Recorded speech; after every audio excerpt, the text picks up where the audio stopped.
C'est que j'ai fréquenté dans l'école de Serge Belou qui s'appelle la Bérimania. Et je ne vais pas rester.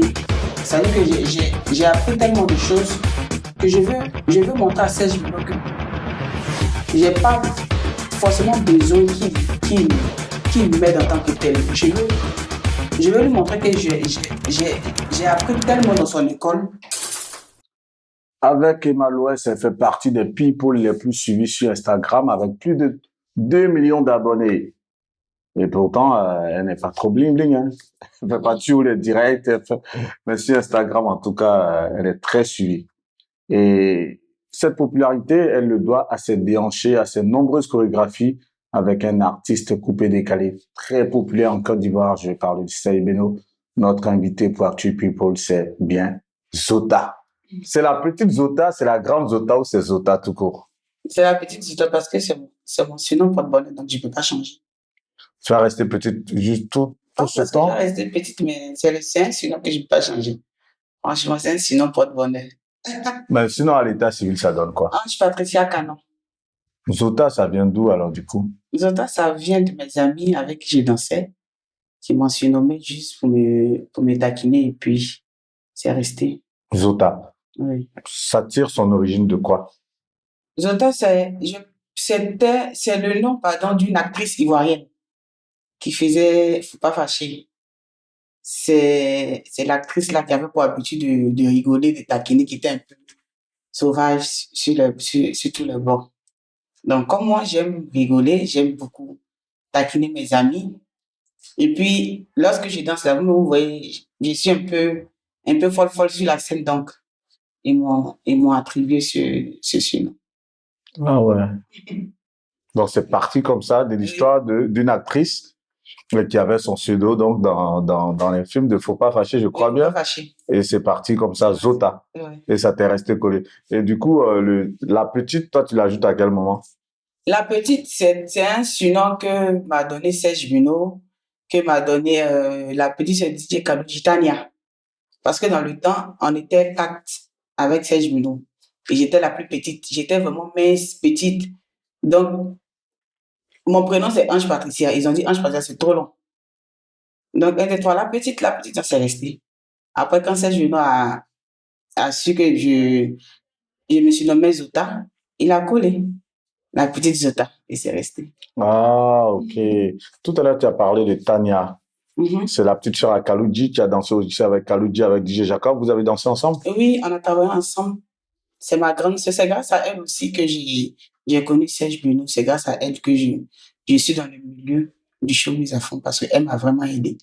Wow. Ouais. C'est clair qu'on va passer en revue tout cela. Justement, le virus de la danse, tu le piques où? Bon, c'est quelque chose d'inné, mais mon papa, dans la famille de mon papa, il y a des danseurs. Dans la famille de ma maman aussi, il y a des danseurs.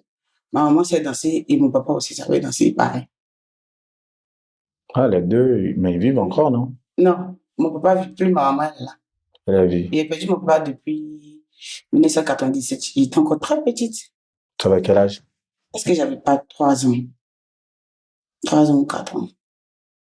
Tu en parles avec un certain relâchement. Ça t'a pas affecté plus que ça? Bon, ça m'a affecté, mais franchement, bon, je ne l'ai pas vraiment connu en tant que tel. Donc, j'ai quelques petits souvenirs, quelques petits flashs.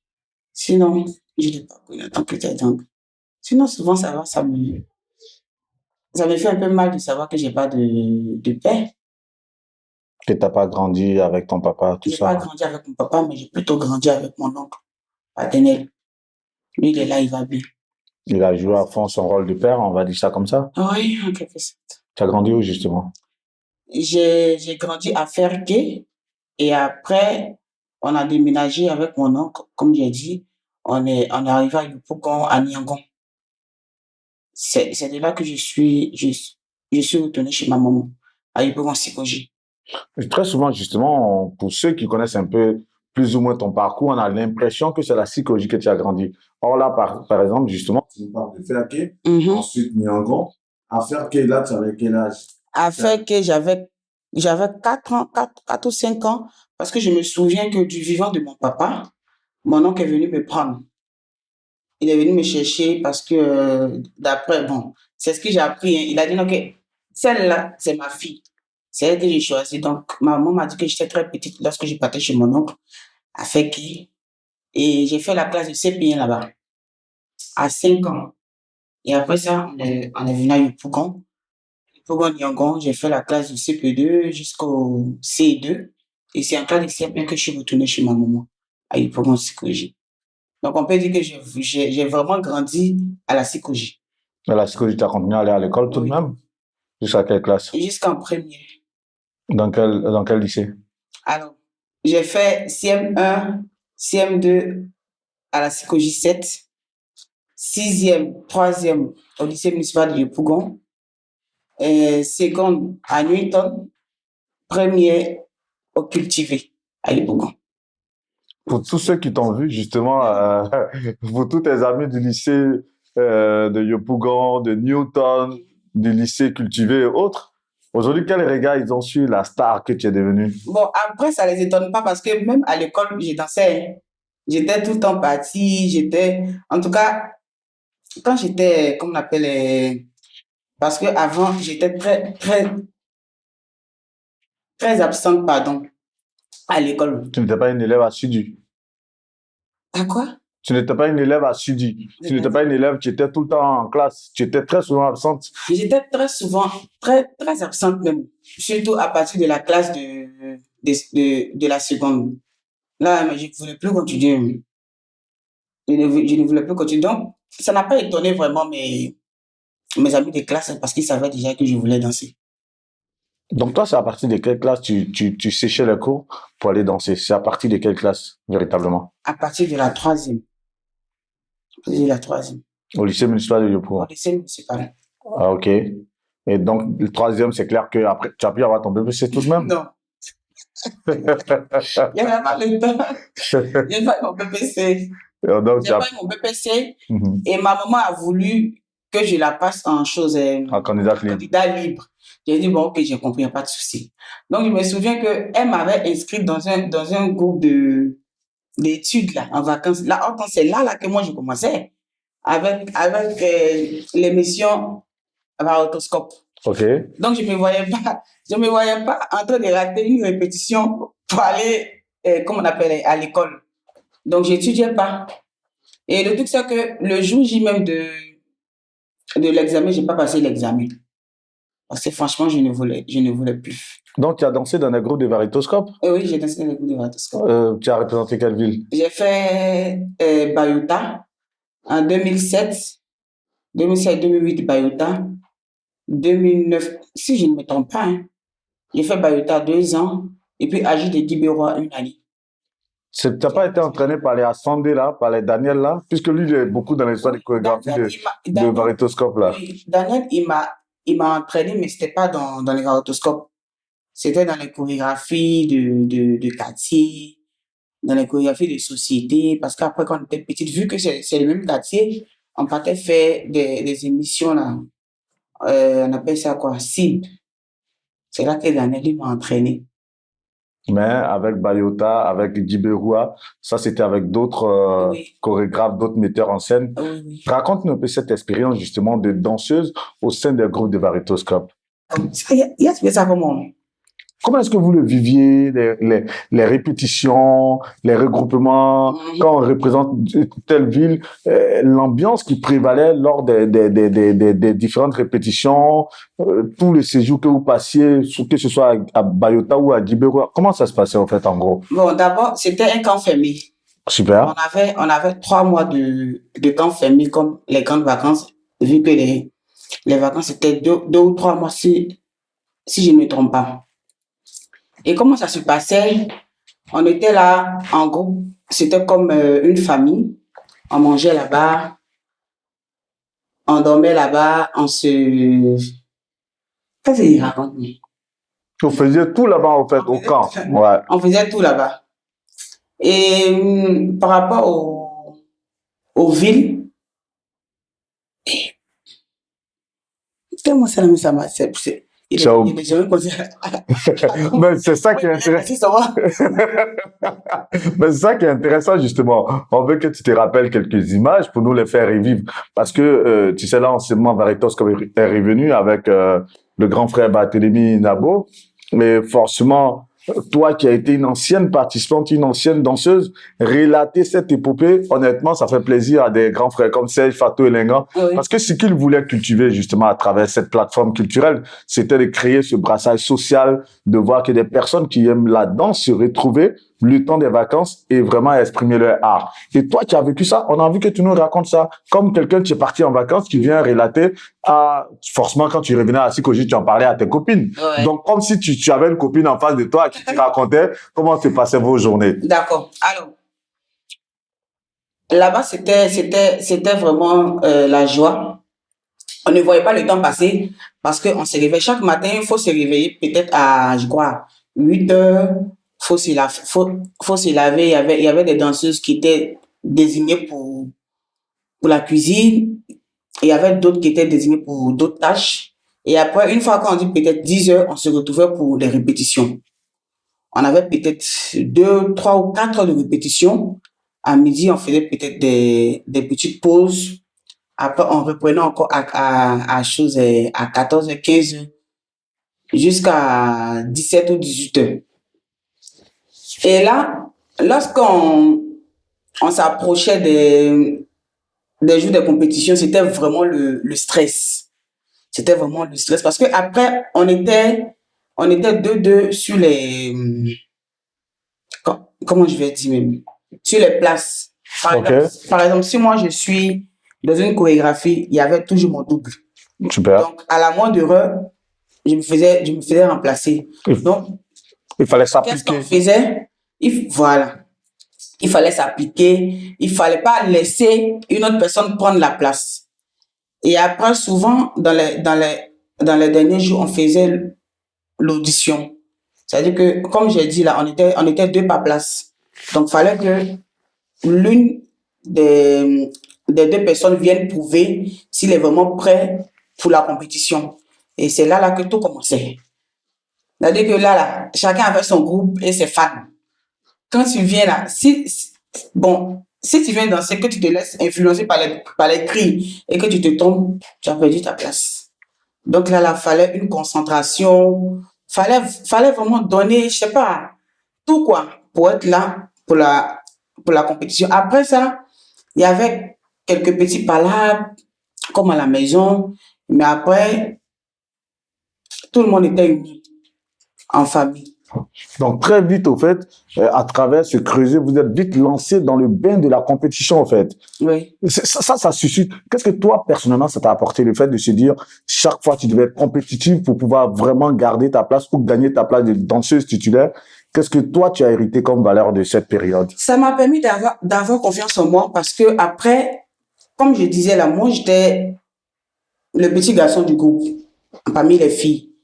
Je voulais jamais me laisser faire. Je voulais pas qu'on prenne ma place. Donc, pour ça, je travaillais tout le temps. Donc, c'est ce qui est resté en moi jusqu'à aujourd'hui. Je travaillais tout le temps et ça m'a permis d'être déterminé, d'avoir confiance en moi.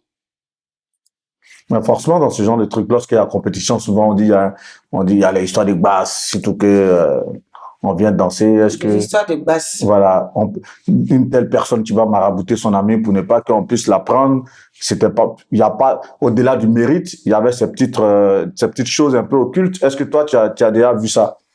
Non, franchement, il faudrait pas que je mente. Et puis là, même, comme je disais là, nous, on venait juste pour danser parce que dans le temps, là, c'était la passion. C'était pas un métier. Donc, franchement, on ne voyait pas ce petit côté-là.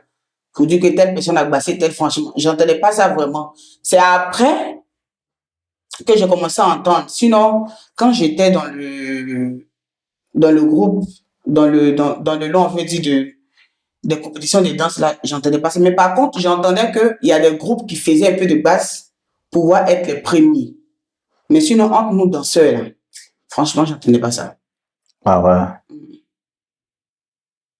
Donc, jamais tu n'as entendu parler de ce genre de choses? Quand j'étais encore dans on va dire quoi? Dans les groupes artistiques? Voilà. OK. De compétition de danse. Mais c'est après que je suis sortie pour ma propre carrière. En tant que danseuse? Après, vraiment, entendre que, tel collègue, non, j'entendais pas ça. Mais par contre, j'entendais tout le temps qu'il y a des groupes qui faisaient des médicaments pour être à la première place. Vous aviez des primes? On vous payait? On peut pas appeler ça des primes en tant que tel, parce que comme je disais là, dans un premier temps, c'était juste une passion. On était vraiment jeunes, on était passionnés, on voulait juste danser, juste être vu à la télé par notre famille, par nos amis. Ça là seulement, ça nous suffisait.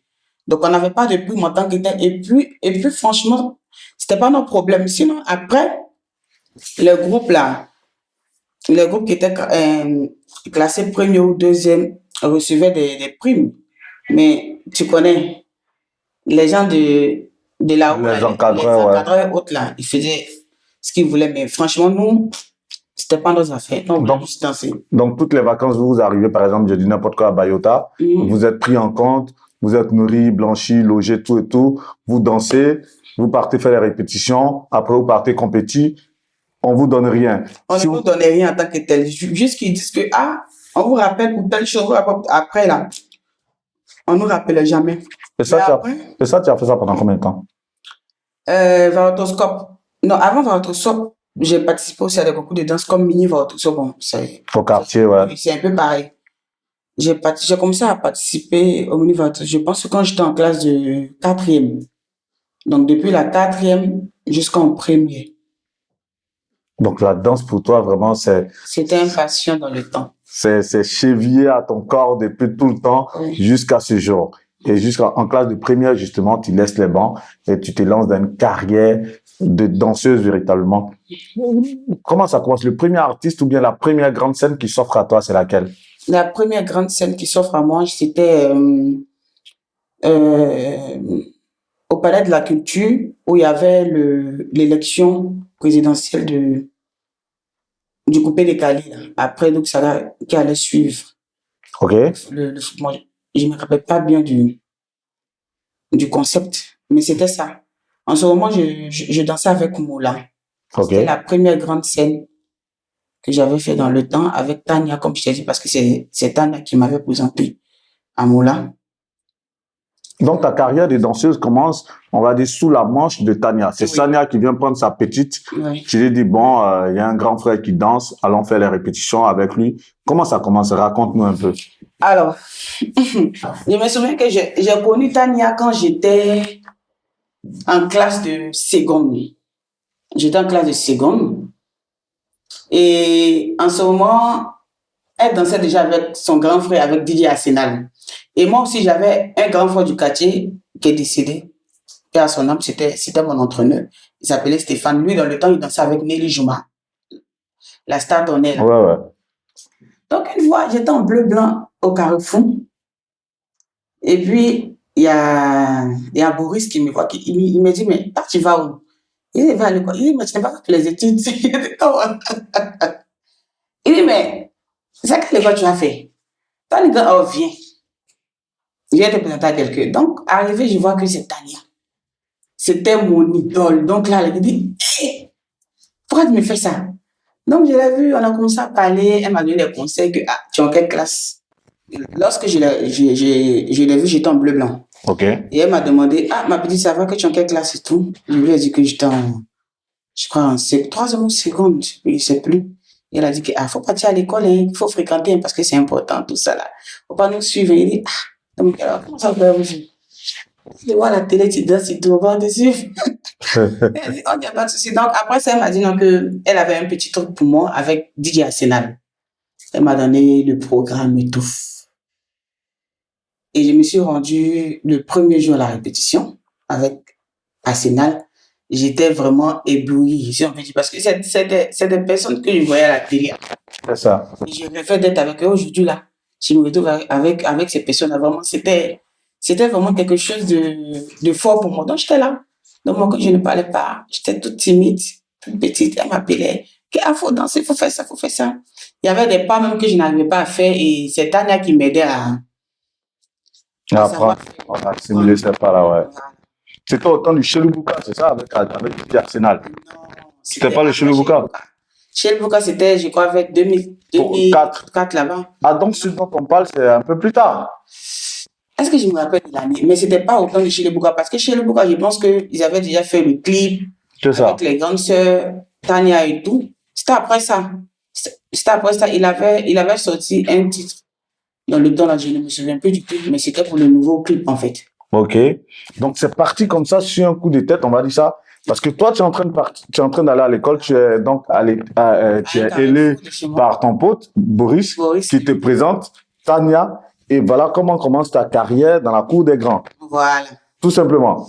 Et après ça, après Tania, comme j'ai dit, là, j'avais un grand frère qui m'entraînait dans le temps, Stéphane, père à son âme.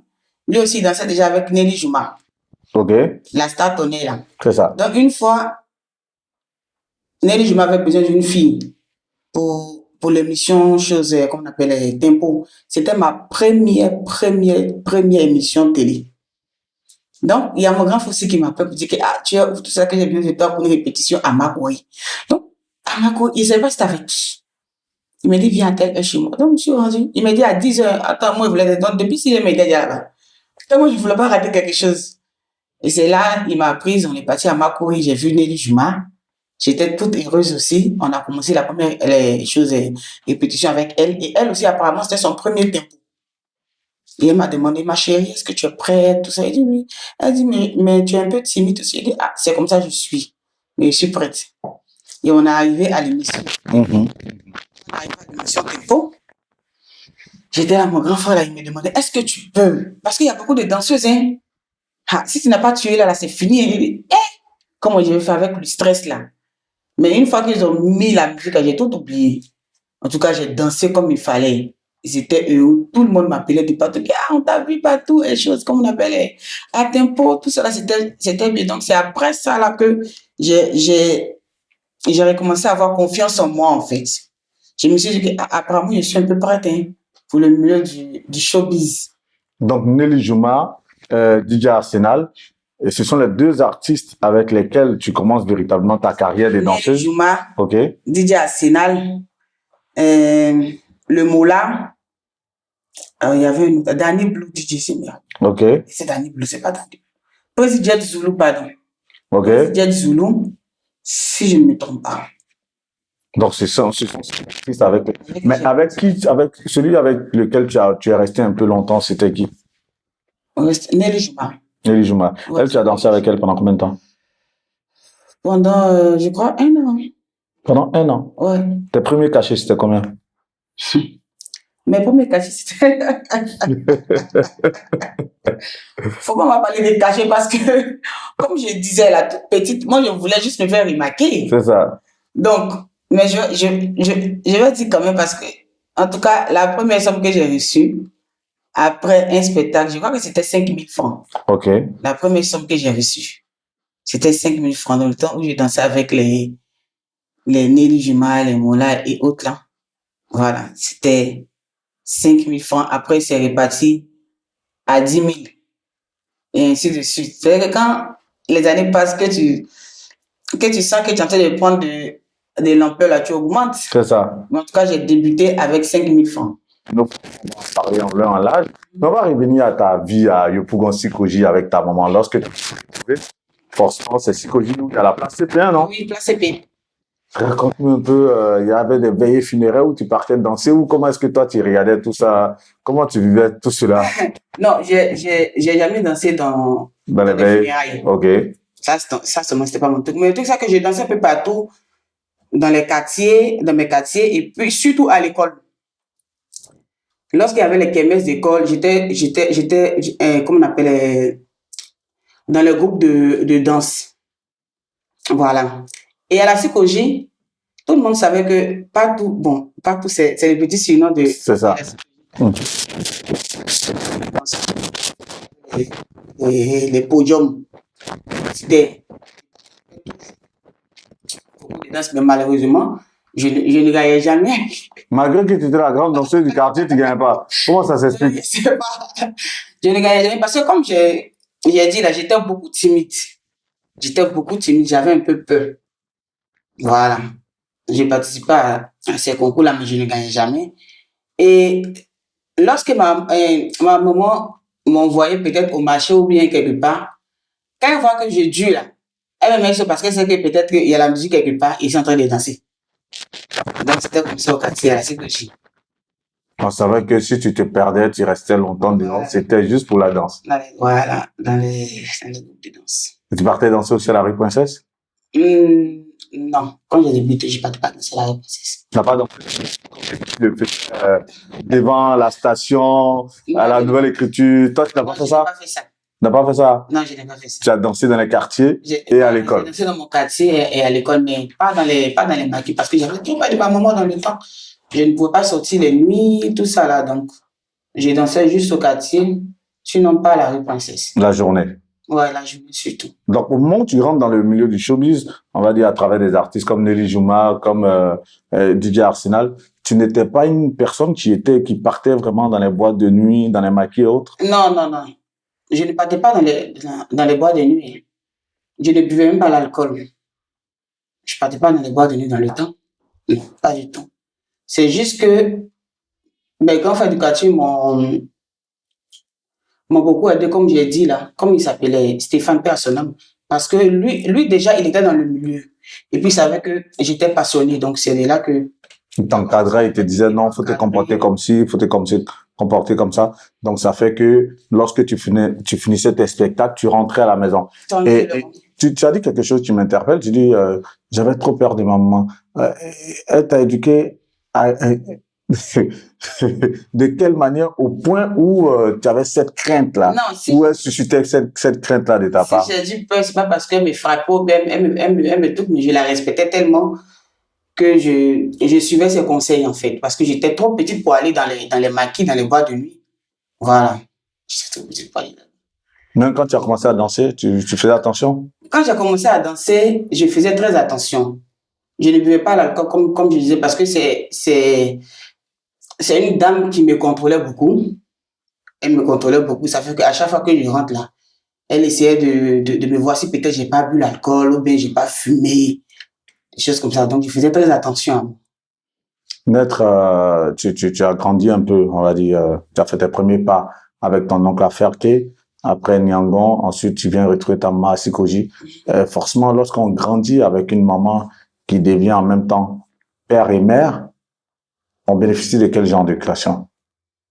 D'éducation. Ouais. Comment elle a dû t'éduquer? Puisqu'elle jouait les deux rôles à la fois. Alors, toute petite, je voyais que ma maman, elle était la seule, en tant que telle, à me nourrir, à me mettre à l'école et tout. Elle m'a, comment je vais dire, elle m'a appris à être très battante comme elle.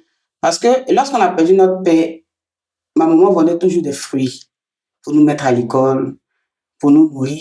Donc, elle m'a toujours dit que d'être battante, que de ne compter que sur moi-même. Parce qu'elle prenait toujours, comme on appelle, des exemples sur elle. Une fois qu'on gaffe comme ça, elle nous disait que, vous voyez là, où je suis là, je suis seule, il n'y a pas papa, il n'y a pas maman. Regardez-moi, bon, les trucs de maman. Donc après, franchement, voyant tout ça là, je ne pouvais pas être éparpillée en quelque sorte.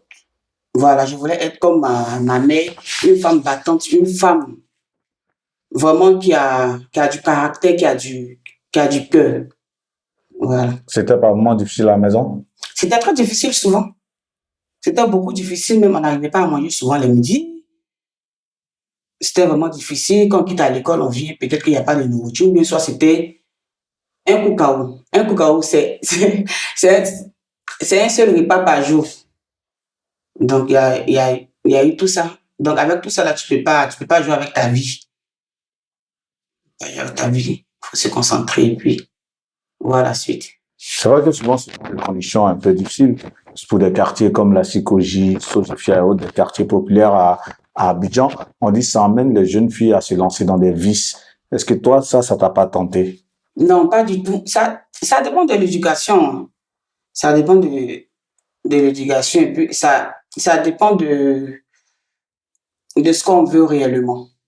Moi, franchement, ça ne m'a jamais tenté d'aller peut-être me prostituer, peut-être pour la nourriture ou quelque chose. Je n'ai pas ça en tête dans le temps. Tu as là en souvenir des moments, une période, un jour où tu étais toute petite? J'ai fait quoi? J'ai dit, tu as là en mémoire, par exemple, des images où tu étais toute petite, par exemple, parce que tu disais que vous mangez une fois par jour. Un jour, peut-être, tu avais vraiment faim ou c'était chaud.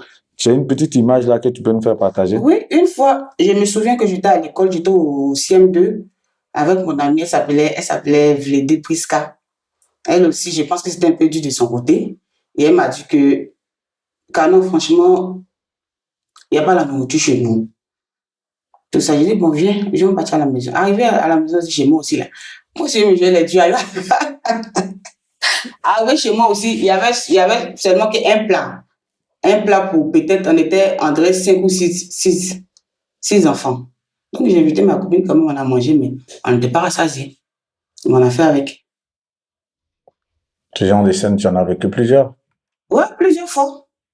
Plusieurs fois, parce que c'était vraiment difficile. Quand tu penses à tout ça aujourd'hui, qu'est-ce que ça te fait? Quand tu ressasses ces genres d'images, souvent, tu es là, tu te dis, ah, c'est moi, Zouta, je suis arrivé aujourd'hui, je suis à tel ou tel niveau, et pourtant, il y a quelques années en arrière, je vivais telle ou telle difficulté.